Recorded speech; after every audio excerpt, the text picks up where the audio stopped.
Bismillahirrahmanirrahim. Assalamualaikum warahmatullahi wabarakatuh.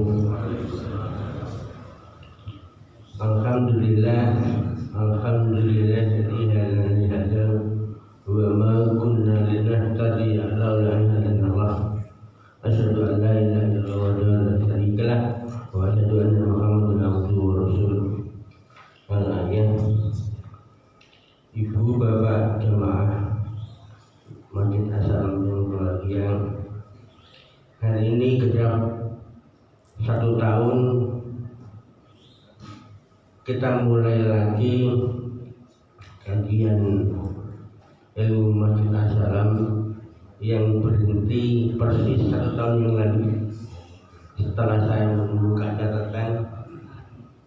Untuk itu mari sama-sama kita panjatkan syukur kita kepada Allah bahwa kita masih diberi semangat untuk mengkaji Al-Quran. Untuk kali ini yang akan dibahas adalah dimulai dari surah Al-Baqarah ayat 150.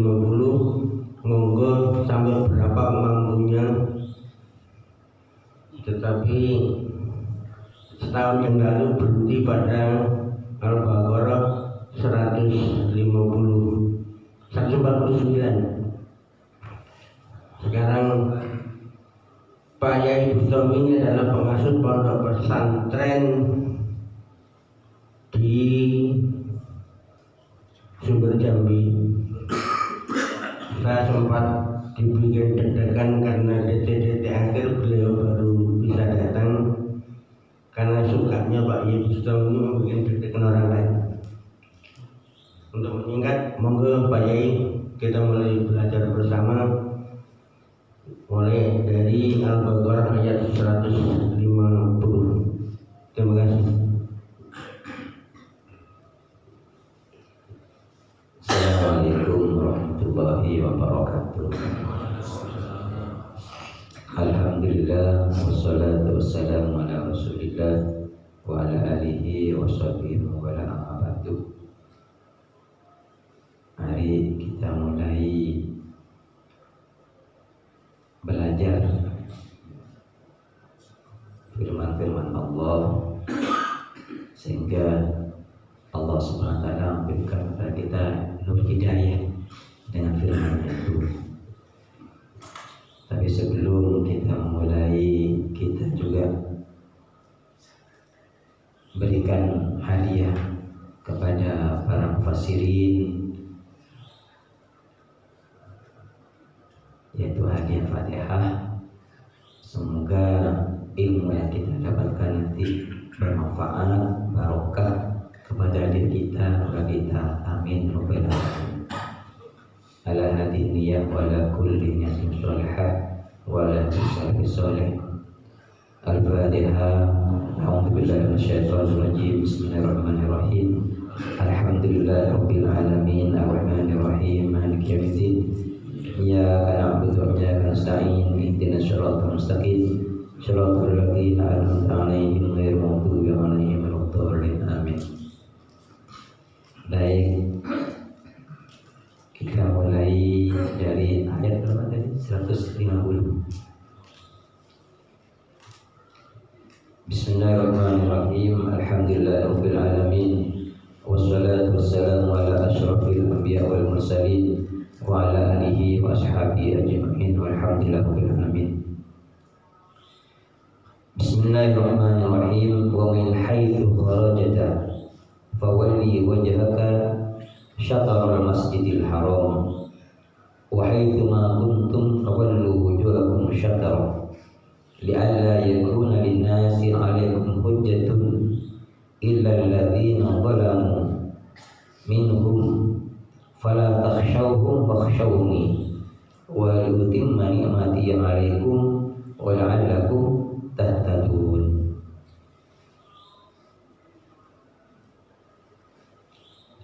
Wa min haitsu kharajta, dan dari mana saja kalian keluar, fawalli wajhaka, maka hadapkanlah wajah kalian, syatrul masjidil haram, ke arah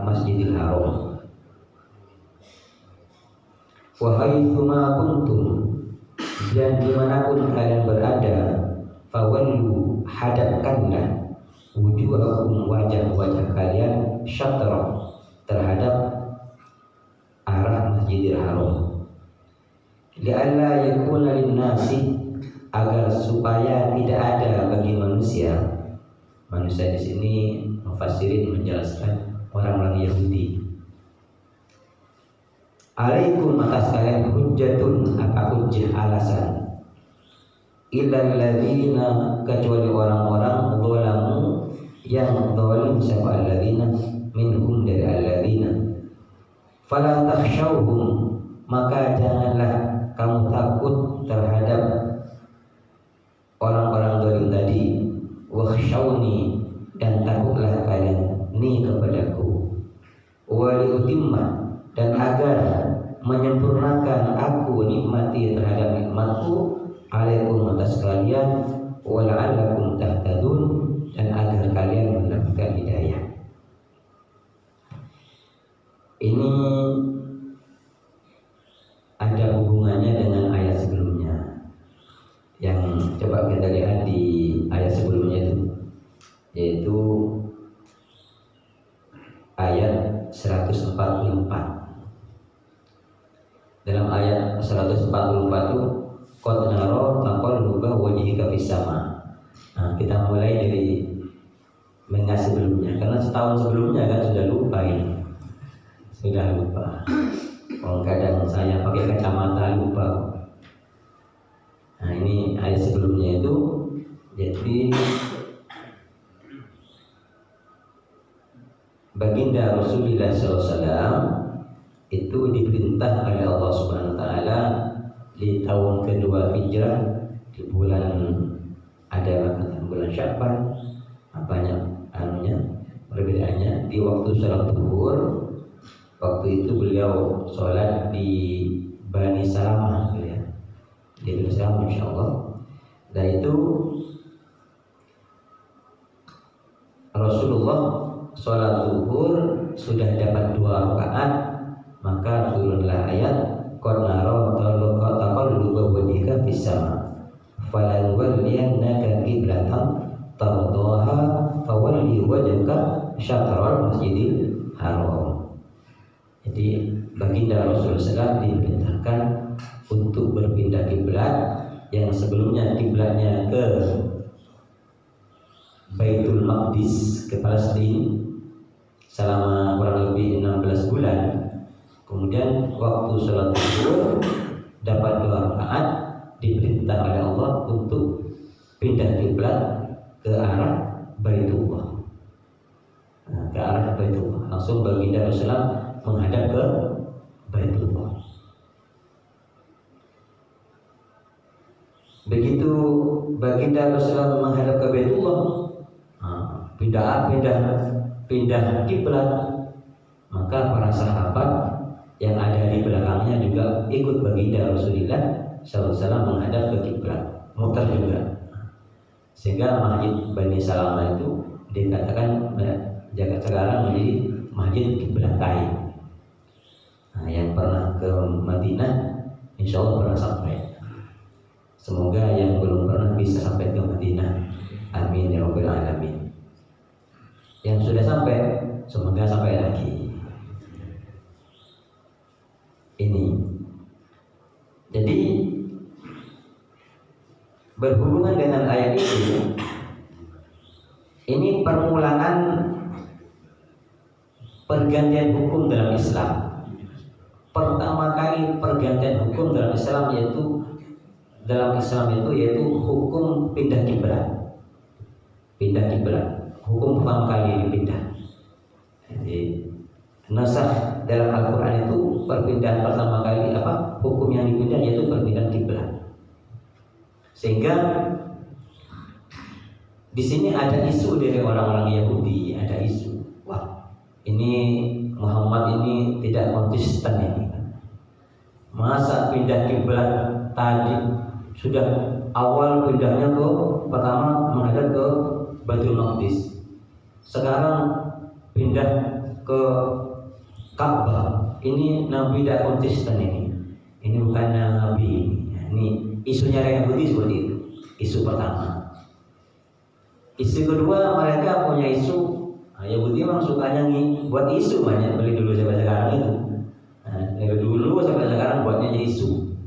Isu yang kedua, mereka mengatakan sebenarnya Muhammad itu Rasulullah SAW ini yang pertama kali menghadap ke Baitul Maqdis sebenarnya biar kita ini orang Yahudi ini jatuh cinta karena kiblatnya sama.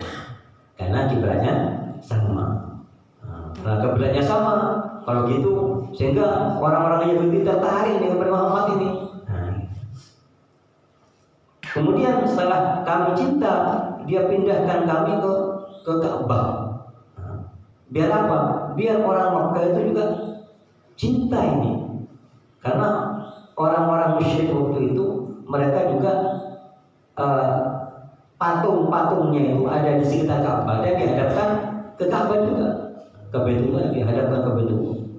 Sehingga mereka juga punya isu, ini juga sekarang Muhammad ngerayu-ngerayu nih supaya orang musyrik masuk agamanya ini. Kalau begitu Muhammad ini bukan nabi ini, tapi ini kehendaknya sendiri. Ini kehendaknya mereka, isunya mereka seperti itu. Sehingga dalam ayat ini diulang-ulang dalam ayat ini diulang-ulang sampai beberapa kali. Pertama ada fawalli wajhaka syatral masjidil haram. Kemudian kedua wa idh ma kuntum wallu wujuhakum syatra. Diulang lagi berkali-kali. Ada yang mengatakan sampai 9 kali, ada sampai 3 kali. Diulang-ulang. Nah, diulang-ulangnya ini kenapa? Untuk meyakinkan. Jadi ayat ini diulang-ulang untuk meyakinkan bahwasanya perpindahan kiblat itu bukan karena dari baginda Rasulullah SAW, tapi perpindahan kiblat itu karena perintahnya Allah. Jadi berkiblat pertama diperintah Allah menghadap Baitul Maqdis itu karena perintah Allah. Baik, ya baik. Kemudian diperintah oleh Allah pindah ke Ka'bah karena yang perintah Allah adalah baik juga. Apapun perintah Allah pasti baik. Kenapa oleh Allah kok dipindah-pindah? Kok tidak langsung menghadap Ka'bah saja gitu? Kenapa? Karena Allah menguji orang-orang beriman mau patuh pandang kepada Allah Subhanahu wa Ta'ala, mau patuh apa tidak kepada baginda Rasulullah Sallallahu Alaihi Wasallam. Maka di sini dijelaskan wa min haitsu kharajta, dan dari manapun kamu keluar. Dalam tafsir lain ada mengatakan dari manapun kamu datang. Fawalli, maka hadapkanlah wajahmu syatrul masjidil haram, ke arah Masjidil Haram. Yang dimaksud Masjidil Haram di sini adalah Baitullah. Jadi untuk sholat dari manapun kamu berada, hadapkanlah wajahmu ke Masjidil Haram, ke Ka'bah. Orang sholat ini syaratnya adalah menghadapkan wajahnya ke Ka'bah. Yang dari Yaman menghadap ke Ka'bah, yang dari Indonesia menghadap ke Ka'bah, yang dari mana saja Maroko menghadap ke Ka'bah. Kalau berdekatan dengan Ka'bah bisa melihat Ka'bah. Kalau berjauhan, dengan apa sekarang? Dengan, kalau dulu ada ilmu rubu' namanya. Ilmu di pesantren itu ada ilmu rubu' untuk mengetahui Ka'bah. Kalau sekarang tambah modern ini pakai apa namanya Pak? Aplikasi Pak ya. Aplikasi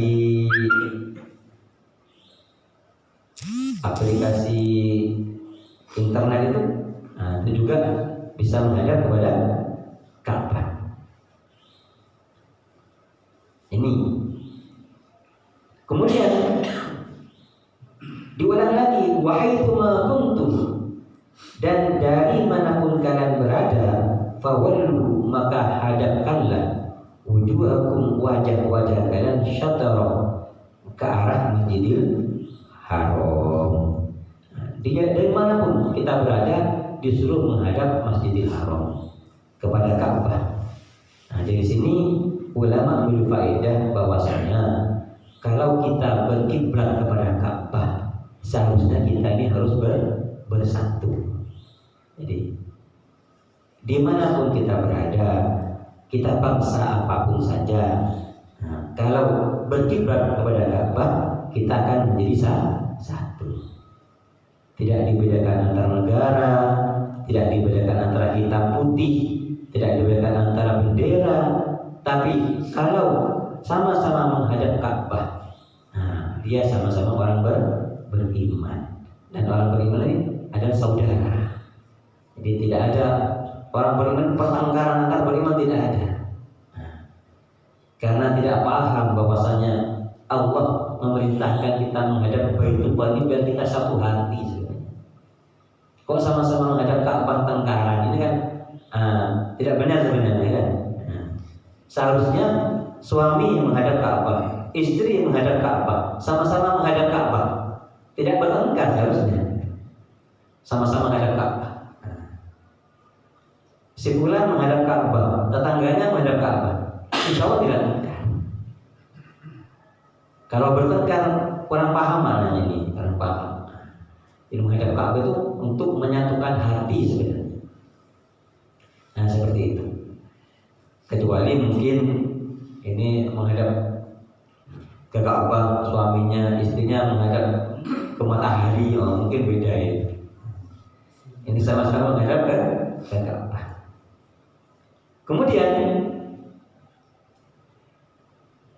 li'alla yakuna lin-nasi 'alaikum hujjah, supaya tidak ada bagi kalian, tidak ada bagi orang-orang Yahudi itu alasan. Jadi orang Yahudi agar tidak ada alasan. Orang Yahudi ini buat alasan tadi itu yang saya ceritakan. Oh Muhammad kita konsisten ini, oh Muhammad ini ngerayu ini bukan wahyu ini, mau kehendaknya sendiri ini. Nah gitu. Di depan dikatakan kepada kiblat yang kau ridhoi. Oh kiblat yang diridhoi Muhammad ini berarti bukan diridhoi Allah ini. Maka oleh Allah diulang-ulang lagi bahwasanya itu benar-benar dari Allah. Nah, jadi itu benar-benar dari Allah. Wa min haitsu kharajta fawalli wajhaka syatral masjidil haram wa innahu lal haqqu min rabbika. Itu benar-benar dari Allah, bukan dari kehendaknya baginda. Itu benar-benar dari Allah SWT. Sehingga orang-orang Yahudi itu tidak punya alasan untuk membuat isu itu. Illal ladzina zalamu minhum, kecuali orang-orang yang melewati batas. Orang ini kalau sudah dengki, orang Yahudi itu dengki. Kalau sudah dengki, walaupun benar yang tidak terima, ini orang dengki. Makanya kita minta pada Allah supaya dibuang dari hati kita sifat hasud, dengki. Jadi orang Yahudi itu walaupun Rasulullah benar, tidak mau mereka, tahu mereka itu kalau Rasulullah itu benar-benar Rasul, sudah benar dari Allah, tahu. Tapi karena dengki, hatinya dengki, tidak mau. Nah, karena dengkinya adalah dia menolak kebaikan. Orang kalau sudah dengki itu menolak kebaikan. Nah, walaupun benar tidak mau dia. Nah, orang dengki seperti itu. Makanya harus minta kepada Allah supaya kedengkian di hati kita dibuang oleh Allah Subhanahu wa Ta'ala. Bahkan katanya salah seorang guru saya itu, tanda-tanda orang itu menjadi kekasih Allah itu adalah suka memaafkan. Ada amalan nggak perlu puasa berat-berat, ya kan? Maksudnya puasa sunnah. Ada orang nggak puasa berat-berat loh. Kalau amalan berat-berat biasa-biasa amalannya. Tapi amalannya yang terbesar memaafkan. Amalan memaafkan. Ini Masya Allah ini orang yang suka memaafkan ini katanya salah seorang guru saya itu Kiai Taifur itu almarhum yang baru wafat itu, kata beliau itu amalan kekasih Allah ya, memaafkan. Memaafkan. Nah, Yahudi ini dengki pada baginda Rasulullah SAW. Kenapa dengki? Kenapa mereka hasut? Karena nabi-nabi dulu itu dari kalangan mereka. Nabi-nabi dulu dari kalangan mereka. Kok sekarang kok dari Bani keluarganya Nabi Ibrahim yang dari Siti Hajar gitu. Kok dari Bani Ismail. Jadi mereka dengki gitu. Nah, sampai sekarang tidak selesai.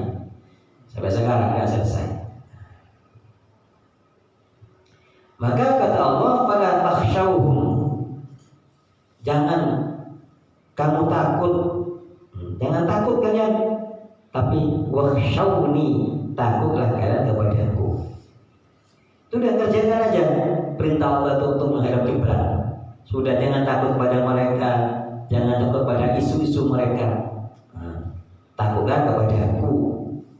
Waliyutimma nikmati alaikum, agar aku menyempurnakan nikmatku kepada kalian. Jadi dengan kalian mengikuti baginda Rasulullah SAW untuk menghadap kiblat dengan perintah Allah SWT, maka aku akan menyempurnakan nikmatku kepada kalian. Wala'allakum tahtadun, agar kalian mendapatkan hidayah. Kama arsalna fikum rasulan, sebagaimana kami, ini sebagaimana nikmat yang kusempurnakan, arsalna fikum rasulan, kami mengutus kepada kalian rasulan, kami mengutus dari golongan kalian rasulan, utusan, minkum, dari kalian. Yatslu alaikum ayatina, yang mana utusan itu membacakan kepada kalian ayat-ayat kami. Uyuzkikum, dan menyucikan kalian. Wa yu'allimukumul kitabah, dan mengajarkan kepada kalian kitab. Wal hikmatah, dan hikmah. Wa yu'allimukum, dan mengajarkan kepada kalian ma, sesuatu, lam takunu, yang tidak ada serta kalian, ta'lamun, mengetahui serta kalian. Nah, di sini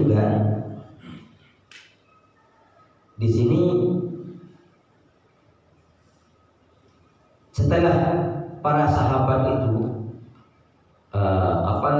ikut baginda Rasulullah SAW pindah kiblat, maka Allah kasih tahu lagi nikmat yang Allah berikan. Apa nikmat yang Allah berikan kepada para sahabat, kepada kita juga, yaitu Allah turunkan, utus kepada kita utusan, yaitu baginda Rasulullah Sallallahu Alaihi Wasallam. Tidak ada nikmat yang paling besar daripada nikmat diutusnya baginda Rasulullah Sallallahu Alaihi Wasallam kepada kita. Bayangkan kalau kita tidak dapat hidayah, Rasulullah tidak diutus kepada kita, mungkin sampai sekarang nyembah batu, Pak. Nyembah batu. Sampai sekarang orang Indonesia dulu animisme ya. Animisme, menyembah batu, roh, nyembah macam-macam sudah. Yang bukan-bukan itu. Maka dengan diutusnya baginda Rasulullah SAW, kita mendapatkan keterangan hidup yang terang, hidup yang tenang, hidup yang sakinah. Ini nikmat yang besar. Tidak ada nikmat yang terbesar daripada diutusnya baginda Rasulullah Sallallahu Alaihi Wasallam. Kemudian Rasulullah SAW dari kalangan kita, dari kalangan manusia, sehingga kita bisa mencontoh Rasulullah SAW karena dari kalangan manusia. Coba kalau Rasulullah SAW dari kalangan jin, susah kita. Gimana mencontohnya? Kita tidak lihat, ya kan? Tidak lihat gimana? Untung Rasulullah itu dari kalangan manusia. Coba kalau dari kalangan malaikat, susah kita juga. Maka Rasulullah dari kalangan kita. Jadi kamu asnatikum Rasulullah minkum, dari kalangan kita. Yang mana Rasulullah SAW yaslu alaikum ayatina. Rasulullah SAW membacakan kepada kalian ayat-ayat Allah. Rasulullah SAW ini membacakan ayat-ayat Allah. Tanda-tanda kebesaran Allah diceritakan. Tanda-tanda kebesaran Allah. Apa tanda kebesaran Allah? Masya Allah diceritakan oleh Nabi Rasul. Diciptakan langit, diciptakan bumi, diciptakan macam-macam sudah. Diri kita diciptakan sempurna. Nah, ini adalah tugas Rasul. Tugas Rasul itu yaitu membacakan ayat-ayat yang jelas kepada kita antara hak dan batil, memberi petunjuk kepada kita antara hak dan batil, antara hidayah dan sesat. Oh ini sesat, ini tidak. Nah, ini dijelaskan Rasulullah SAW. Ini mabuk sesat. Nah, ini kalau minum air putih tidak. Nah, kalau minum khamar sesat. Dijelaskan oleh Rasulullah SAW. Menjelaskannya tentang tauhid, ketauhidan Allah, sempurnanya sifat-sifat Allah, benarnya para rasul, dan wajibnya iman kepada Allah, dan semua perkara-perkara yang waqif nanti di akhir kubur begini, di akhirat begini. Ini dijelaskan oleh Rasulullah SAW, sehingga kita mendapatkan hidayah yang sempurna dan ilmu yakin yang sempurna. Dijelaskan oleh baginda Rasulullah. Wa yuzakkihim, dan baginda Rasulullah utusan tadi, yutahhiru akhlaqakum wa nufusakum, menyucikan kalian. Menyucikan itu bagaimana? Menyucikan kita. Baginda Rasulullah mengajarkan kita akhlak yang baik, jiwa yang baik. Diajari punya sifat yang baik. Sifat yang baik itu apa? Yakin kepada Allah, yakin kepada Rasul, sholat yang benar, belajar ilmu yang benar, mengamalkan ilmu, itu memuliakan saudara muslimnya, beramal ikhlas karena Allah, mengajak orang kepada kebaikan, akhlak-akhlak yang baik. Dengan apa? Dengan baginda Rasulullah mentarbiyah, mengajari para sahabat bagaimana cara menjadi orang baik, dan mengajari kita bagaimana menjadi orang baik. Coba kita bayangkan, negara yang tidak pernah dijajah ini, dulu negara ahli kuasa itu adalah negara Rom dan Persia. Rom itu ya Romawi, bagian barat itu orang barat, Persia ini orang Iran. Itu dua negara adijaya jadi mereka itu kuasa begitu. Tapi negara yang tidak dijajah itu yaitu Arab itu. Di kota Makkah itu tidak dijajah oleh mereka. Kenapa tidak dijajah? Malas menjajah mereka. Sudah tidak ada apa-apanya. Zaman itu sudah kering kerontang, tidak ada apa-apanya, orangnya luar biasa seremnya. Bayangkan ada ibu-ibu hamil itu dijadikan apa? Dijadikan judi oleh mereka. Ini laki atau perempuan ini? Katanya laki, perempuan langsung pegang dibelah perutnya, dibelah perutnya. Langsung ini laki, ini perempuan, ketemu. Jadi saking kejamnya seperti itu. Kalau minum khamar itu mereka buat kepala manusia itu dia dibuat cangkirnya ini. Saking seremnya, macam-macam sudah. Ini orang serem-serem ini, gawat-gawat ini.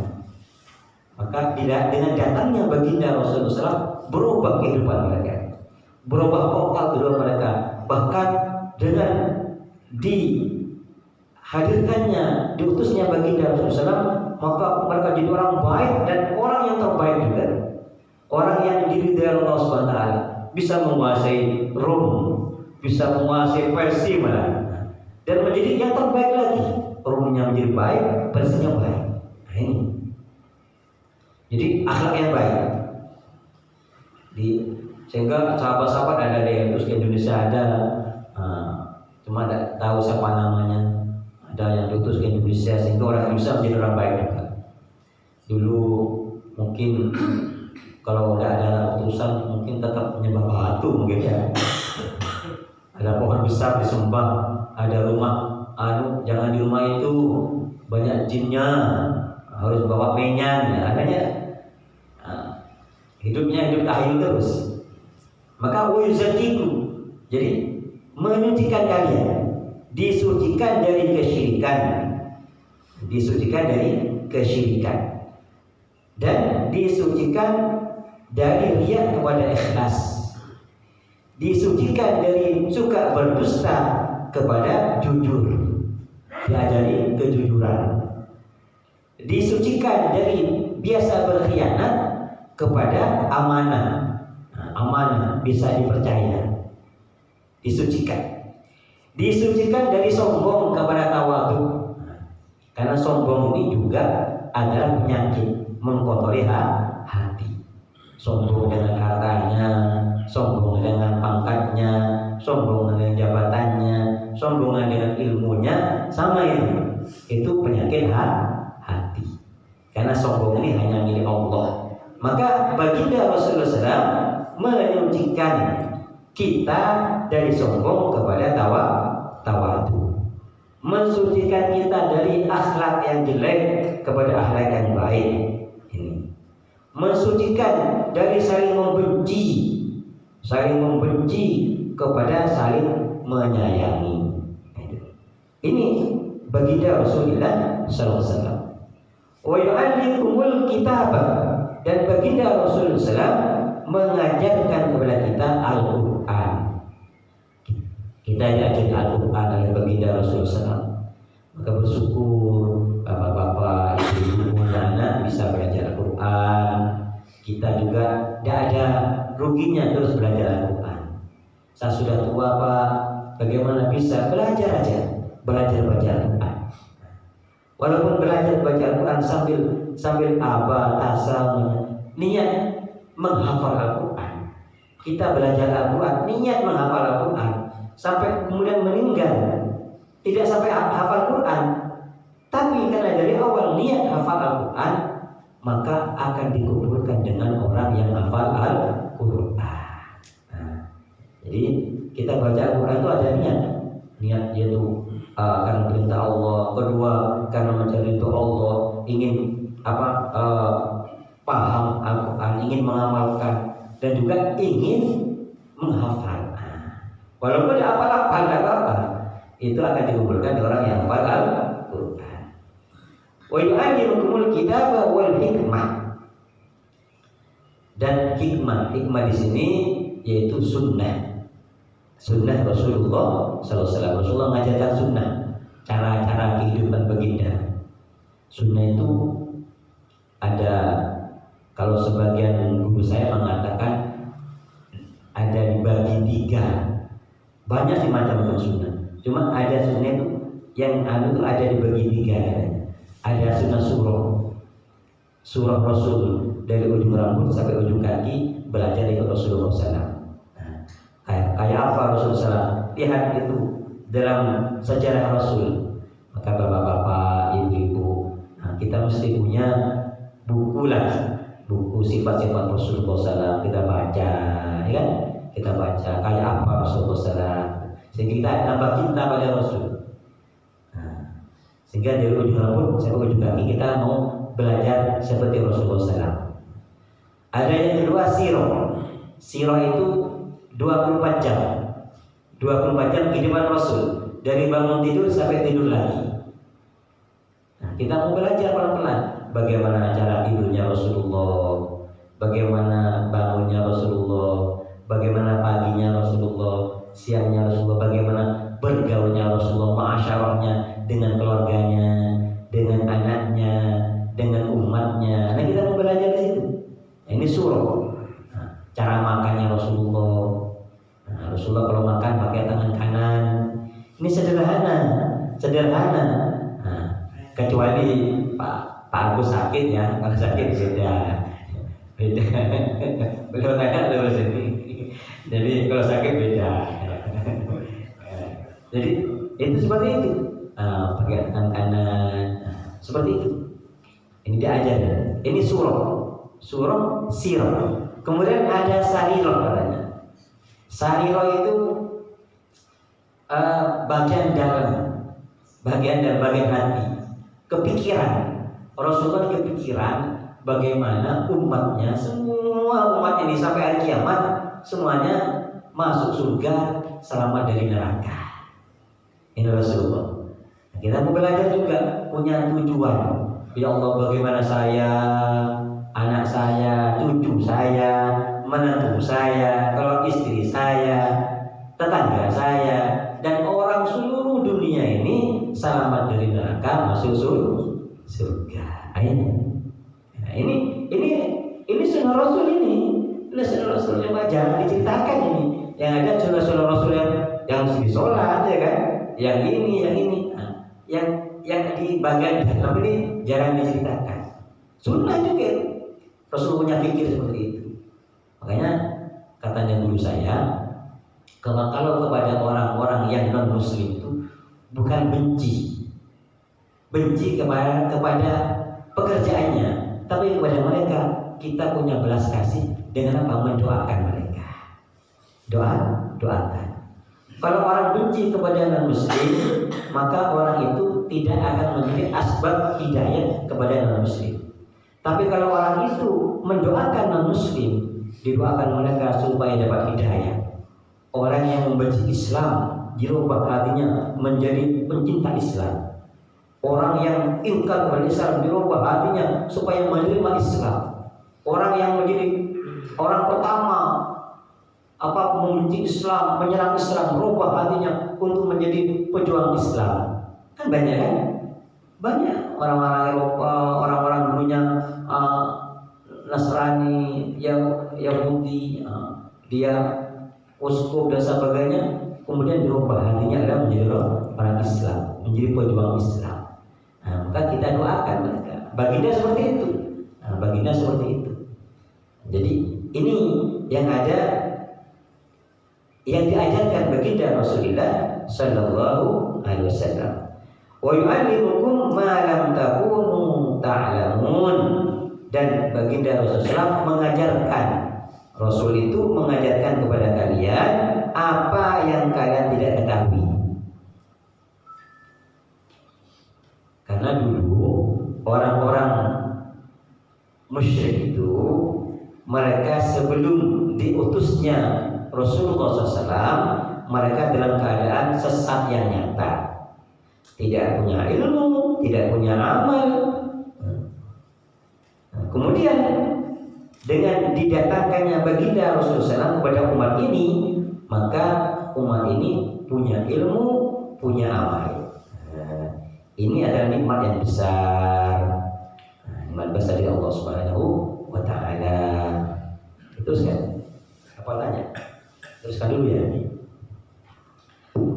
Fadhkuruni adhkurkum washkuruni wala takfur washkuruni. Fadhkuruni adhkurkum. Fadhkuruni, maka ingatlah kalian semua ni kepadaku. Adhkurkum, maka ingat aku kepada kalian. Washkuruli, dan bersyukurlah kalian semua di kepadaku. Wala takfurun, dan jangan kalian ingkar atau kafir kepadaku. Sehingga Allah perintahkan setelah semuanya Allah kasih nikmat, macam-macam nikmat tadi, sempurnakan nikmat dengan dipindahnya kiblat, kalian ikut Rasulullah SAW. Kemudian Rasulullah ini nikmat yang besar, mengajarkan ilmu, mengajarkan menyucikan dan macam-macam yang baginda Rasulullah ajarkan. Maka fadhkuruni, maka kata Allah, ingatlah kalian ini kepada aku. Adhkurkum, maka aku ingat kepada kalian. Ingat kepada Allah ini ada 3 macam. Ingat kepada Allah lewat lisan, dengan berzikir kepada Allah. Subhanallah, subhanallah, gitu. Allah Akbar, macam-macam pikiran dengan lisan. Ingat kepada Allah dengan hati, hatinya selalu nyambung dengan Allah. Jadi dimanapun saja kita nyambung dengan Allah. Hatinya nyambung, connect. Kalau HP ini connect, connect dengan Allah di mana-mana connect. Ini masya Allah ini harus belajar gitu. Jadi connect dengan Allah di mana-mana. Mau tidur connect dengan Allah, berjalan connect dengan Allah, di rumah connect dengan Allah, dalam kerjaan connect, pokoknya connect dengan Allah terus. Nah, ini dengan hati nyambung hatinya dengan Allah. Yang juga bil jawarih, dengan anggota tubuh. Bagaimana dengan anggota tubuh? Yaitu dengan sholat. Sholat ini dzikir kepada Allah itu. Tubuhnya diingatkan kepada Allah. Nah, puasa, di puasa perutnya diingatkan kepada Allah. Ini masya Allah puasa, haji. Pokoknya badan yang dibuat untuk taat kepada Allah ini dzikir kepada Allah. Seperti kita duduk seperti ini nih. Ini nyambung semuanya ini sudah. Badannya berzikir, dibuat taat kepada Allah. Nah, dibuat taat kepada Allah. Hatinya nyambung kepada Allah. Pikirannya nyambung dengan Allah. Nah, maka apabila kita ingat kepada Allah, Al-Qur'an, maka aku akan ingat kepada kalian. Maksudnya Allah akan membalaskan kita dengan kebaikan. Jadi kalau kita ingat kepada Allah, taat kepada Allah, Allah akan membalas kita dengan kebaikan, dengan pahala. Allah akan membalas kita dengan pahala-pahala. Sebagaimana sabda baginda Rasulullah, "Man dzakarani fi nafsihi, dzakartuhu fi nafsi." Barang siapa yang ingat aku dalam dirinya, aku akan mengingatnya dalam diriku. Wa man dzakarani fi mala'in, barang siapa yang ingat kepadaku dalam suatu tempat orang banyak itu, seperti ini, tempat banyak orang, maka dzakartuhu fi mala'in, maka aku akan ingat kepada orang itu di dalam tempat yang lebih baik daripada tempatnya orang itu. Jadi kalau kita ingat kepada Allah dalam suatu tempat yang banyak kayak gini, banyak orang, maka Allah akan ingat tempat yang lebih baik lagi. Di kalangannya para malaikat. Washkuruli, dan bersyukurlah kalian kepadaku. Ya, kita disuruh bersyukur kepada Allah. Nikmat Allah berikan kepada kita banyak. Masya Allah, bersyukur kepada Allah. Syukur ini baik dengan hatinya bersyukur kepada Allah. Alhamdulillah, hatinya bersyukur kepada Allah. Bersyukur dengan mengikrarkan, meyakinkan bahwa nikmat itu dari Allah, ngaku nikmat dari Allah. Kalau bersyukur dengan lisan, yaitu berzikir kepada Allah. Bersyukur dengan jawari, dengan anggota tubuh, dengan taat kepada Allah, patuh kepada Allah. Maka syukur ini akan mengekalkan nikmat. Jadi bapak-bapak, ibu-ibu, kalau kita bersyukur punya anak, disyukuri. Ini mengekalkan nikmat. Anaknya taat, disyukuri, maka mengekalkan nikmat. Punya apa saja penghasilan, baik banyak, baik sedikit, disyukuri. Nanti Allah akan tambah. Ini disyukuri. Nah, ini penting sekali itu bersyukur. La in syakartum la azidannakum wa la takfurun, dan jangan kalian mengingkari nikmat Allah. Allah sudah kasih nikmat kita nih, jangan mengingkari kita. Kadang sakit sehari aja sudah masya Allah, sehatnya berpuluh-puluh tahun. Sakit sehari, sakit gigi, sudah salah semua sudah. Istrinya salah, anaknya salah, tetangganya salah semua. Ngamuk-ngamuk lagi. Ini sudah sakitnya tidak disembuhkan, tambah sakit lagi. Makanya ini harus kita bersyukur kepada Allah. Wasta'inu bis-sabri was-shalah. Wasta'inu, mintalah tolong kalian semua. Wasta'inu, mintalah tolong kalian semua. Ni kepadaku, minta tolong kepada Allah. Wasta'inu, wasta'inu. Ya ayyuhalladzina musta'inu bis-sabri was-shalah. Innallaha ma'as sabirin. Wahai orang yang beriman, mintalah tolong kalian semua bis-sabri dengan sabar, was-shalah dan salat.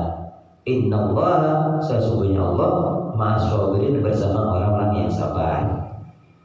Ini saya menceritakan dulu guru saya namanya Syekh Abdul Karim di Mekah. Beliau membacakan ayat ini, mengajarkan ayat ini. Kata beliau, kenapa dalam ayat ini kok sabar didahulukan daripada sholat? Sabar didahulukan daripada sholat. Padahal amalan yang paling afdol setelah iman itu sholat. Nah, setelah iman sholat, kepalanya amal kan sholat. Kok kenapa di ayat ini kok sabar baru sholat? Katanya beliau, karena sabar di ayat ini dipentingkan. Sabar di ayat ini dipentingkan. Seperti begini. Ada pernikahan. Waktu pernikahan itu ada bapaknya, ibunya, ada gurunya, ada kiainya, ada pengantinnya.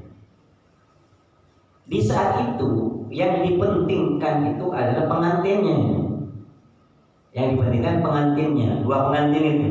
Sehingga walaupun berjalan bareng-bareng itu, pengantinnya di depan. Pengantinnya di depan, kan dipentingkan. Baru bapaknya, ibunya, gurunya di belakangnya semua. Karena yang dipentingkan waktu itu adalah pengantinnya. Nah, begitu. Dipentingkan. Kalau pengantinan terus bapak ibunya di depan kan aneh itu, lucu kan? Juga tidak dipentingkan. Kalau nikahan gitu ya kan, pasti pengantinnya di depan. Nanti bapaknya tidak mau, aku dengar, tidak bisa, ya kan? Tetap pengantinnya di depan. Bahkan yang duduk di pelaminan itu juga pengantinnya itu, pengantinnya di depan, ibunya, bapaknya ngalah-ngalah duduk di bawah itu kan. Ngalah-ngalah duduk di bawah. Kan dipentingkan begitu. Kalau nanti bapaknya ada terima, saya kan bapaknya, saya harus duduk di sini. Kan tertawa sama orang itu. Jadi dipentingkan itu sehingga didepankan. Begitu juga dalam ayat ini. Jadi ya ayyuhalladzina amanu ista'inu bis-sabri was-shalah. Sabarnya didepankan ini. Karena dipentingkan. Karena minta tolong kepada Allah itu minta tolong kepada Allah diawali dengan sabar dulu. Sabar dulu. Kalau orang sabar, namanya naudzubillah semoga selamat ya. Tapi kalau ada musibah namanya, maka kan orang ini ingin minta tolong kepada Allah. Maka dimulai dengan sabar dulu. Dilus-lus dadanya dulu, ya Allah, kembali kepada Allah sabar. Baru dengan sabarnya itu baru ambil wudu, baru sholat yang benar-benar. Sholatnya jangan keburu-buru, tenang-tenang sabar, tenang-tenang sabar sholatnya khusyuk, sujud, doanya nangis, sabar. Itu kan mendatangkan pertolongan Allah. Kalau ada sesuatu terus tidak sabar, mana bisa sholat? Mana bisa minta tolong kepada Allah? Sebentar-bentar marah, sebentar-bentar ngamuk-ngamuk. Bagaimana kalau nggak ada Allah? Tidak ada Allah. Makanya sabar dipentingkan di sini. Sabar dipentingkan. Mintalah tolong kalian kepada Allah dengan cara sabar dan sholat. Innallaha ma'as-sabirin. Sesungguhnya Allah bersama orang-orang yang sabar. Insyaallah. Mungkin seperti ini ya. Mungkin ada yang mau tanya, monggo silakan. Demikian materinya, monggo Bapak Ibu yang bertanya sebagai bahan diskusi.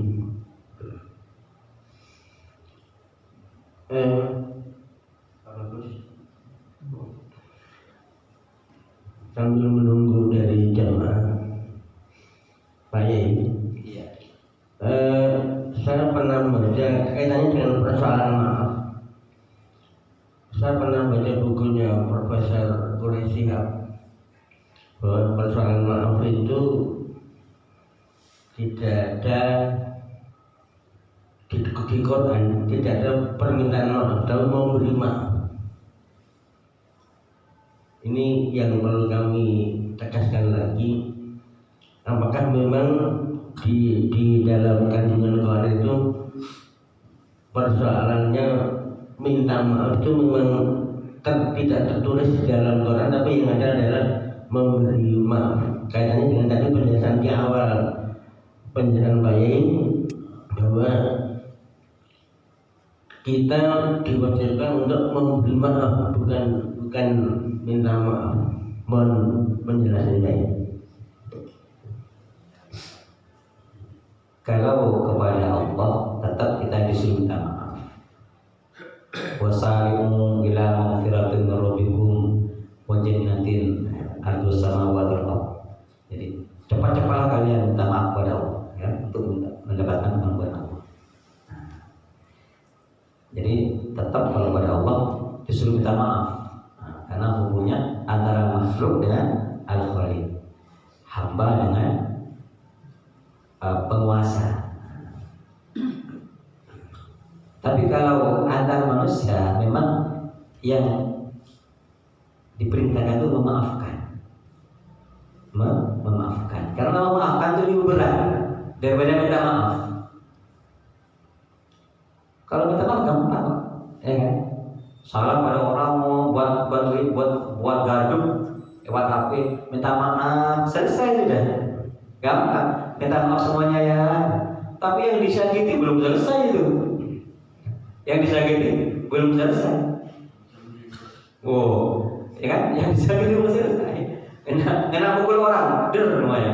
Maka maaf ya, iya. Yang minta maaf selesai itu. Yang dimaafi belum selesai, masih benjol di kepalanya ini. Masih benjol. Jadi dia masih mikir kepala rumahnya itu. Benjol kepala saya, ya kan? Nanti istrinya tidak terima, anaknya tidak terima, ya kan? Benjol semua bapaknya tidak terima. Nah, maka memaafkan itu memang berat itu, memaafkan berat. Nah, ada sahabat itu dalam hadis itu ya, Rasulullah lagi duduk begini, ada sahabat lewat, seseorang lewat, sahabat.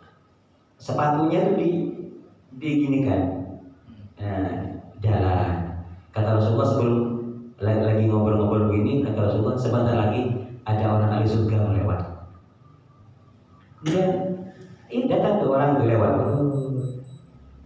Besok gitu lagi, duduk lagi, sebentar lagi ada orang ahli surga akan lewat. Itu lagi yang datang sampai 3 kali. Maka ada seorang sahabat datang ke rumahnya. Apa amalan orang ini kok? Kata Rasulullah orang surga, padahal masih di dunia ini. Sudah diputus orang surga. Maka sahabat tadi nginap di rumah orang itu 3 hari. Nginap selama 3 hari, amalannya biasa-biasa. Ya tidur biasa, subuh bangun gitu aja. Apa amalannya? Maka laginya tanya, Tuhan, saya dengar dari baginda Rasulullah SAW, misalnya, jenengan ini orang surga. Apa amalannya dengan kok saya lihat biasa-biasa? Kata orang tadi bilang sudah ada, saya biasa-biasa amalannya. Ya cobalah apa amalannya? Tidak ada. Karena sudah bilang tidak ada, pulang sahabatnya. Pulang dipanggil. Sini, panggil lagi. Dijelaskan amalan saya itu adalah memaafkan. Sebelum saya tidur, ya Allah, orang yang punya salah kepada saya maafkan semua. Saya maafkan semua. Memaafkan itu. Sehingga amalan sederhana memaafkan. Tapi susah itu, ya kan? Susah. Tapi kalau kita mau belajar jadi orang surga, memaafkan. Karena sifat orang surga tidak ada hikdun, tidak ada unak-unak. Orang surga itu tidak ada unak-unak, tidak ada kebencian. Di surga itu salama gitu kan, saling salama, saling dibuang dari dari hatinya orang surga itu pintu benar-benar dibuang. Nah, kita orang dunia mau masuk surga, supaya kita masuk surganya aman, maka mulai sekarang belajar memaafkan, saya maafkan. Kalau punya hutang gimana? Orang punya hutang saya gimana? Dimaafkan aja. Gimana? Ya, kalau masih mampu bayar, ya suruh bayar. Kalau sudah utangnya numpuk, sekiranya perkirakan saya mati tidak bisa bayar, waduh gimana lagi? Ya. Kalau kita mampu maafkan, maaf. Kalau kita memaafkan orang, bisa jadi Allah Subhanahu wa Ta'ala juga akan membuat orang yang pernah kita dolimi memaafkan kita. Kita kan orang tidak betul terus kan, kadang salah pada orang. Kalau kita memaafkan orang, insya Allah orang yang pernah kita sakiti juga maafkan pada kita. Nah seperti itu insya Allah. Ada yang lain monggo? Sekedar pengetahuan, di depan kita sediakan kopi, teh dan kue. Nanti teman-teman di luar untuk disiapkan untuk jamaah. Sebelum diakhiri, monggo Pak Yai untuk dipimpin doa sebagai penutup. Bismillahirrahmanirrahim. Alhamdulillahirabbil alamin. Wassalatu wassalamu ala asyrafil anbiya'i wal mursalin wa ala alihi wa ashabihi ajmain. Alhamdulillahirabbil alamin. Ya awwalal awwalin wa ya akhiral akhirin, ya dzal quwwatil matin, ya rahimal masakin, ya arhamar rahimin, ya hayyu qayyum birahmatika nasta'in. Ya Allah ya Rabbi, ampunlah dosa-dosa kami, ampunlah dosa-dosa orang tua kami, guru-guru kami, mertua kami, anak istri kami, ya Allah, ahli keluarga kami dan umat Islam seluruh alam, ya Allah. Beri hidayah kami dan umat seluruh alam, ya Allah. Ya Allah ya Rabbal alamin, berilah kami petunjuk, ya Allah ya Rabbal alamin. Berkahilah umur kami, berkahilah ya Allah ilmu kami, berkahilah rezeki kami, ya Allah. Jagalah kami, ya Allah ya Rabbal alamin. Rabbana atina fid dunya hasanah wa fil akhirati hasanah wa qina adzabannar. Allahumma ja'al akhir kalamina inda intihai ajalina qawla la ilaha illallah wa anna Muhammadar Rasulullah. Subhana rabbika rabbil izzati amma yasifun wa salamun alal mursalin walhamdulillahi rabbil alamin. Al-Fatihah.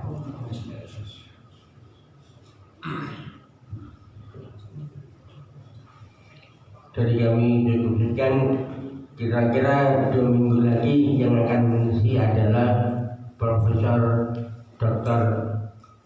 Aminullah Al-Hadi dari IAIN. Kurang lebihnya mohon maaf. Assalamualaikum warahmatullahi wabarakatuh.